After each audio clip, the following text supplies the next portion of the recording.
Hello, today is the anniversary of the birth in 1859 of Svante Arrhenius, a Swedish scientist, and no, I hadn't heard of him either, but he was the first apparently to really warn us about the greenhouse effect. There had been other scientists in the 19th century who'd done a lot of research on the subject, and he himself had been particularly interested in ice ages, because the question was, if there had been ice ages before, would there be another one? And the concern was that there might be, and so to discover that the Earth was warming up was quite encouraging, because it meant that this fear that an ice age would drive us all nearer to the equator and we wouldn't have enough warmth or space to feed the population,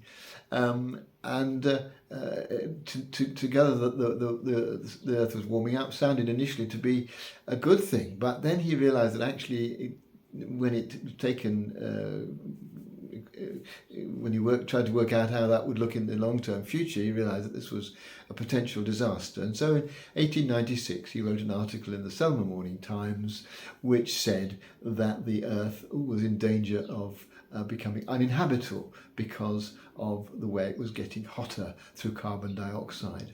Of course, carbon dioxide is really important both for the globe and for us as individuals. We breathe in about a kilogram of it every day. It keeps our blood healthy, it helps us with our breathing, and then we breathe it out.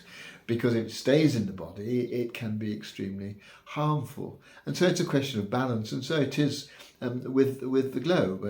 Clearly we can't eliminate carbon dioxide altogether, but we need to get the balance right so it doesn't do any harm, but continues to be useful in whatever way it can be, both for the world and for us as human bodies.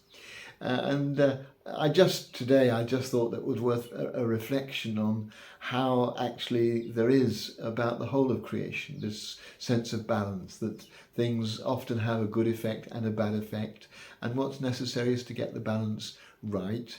And this is true of our own living, of our own decision making, that getting the right balance in our lives between all the different pulls and tugs that we have in different directions is really important. But also it was a reminder to me of how serious it is that we do something about the climate. It doesn't need saying, I'm sure, but the thought that we first were warned about this in 1896 I find really quite distressing, because we're clearly not going to do anything about it until it's absolutely the last minute, and let's just hope it isn't too late.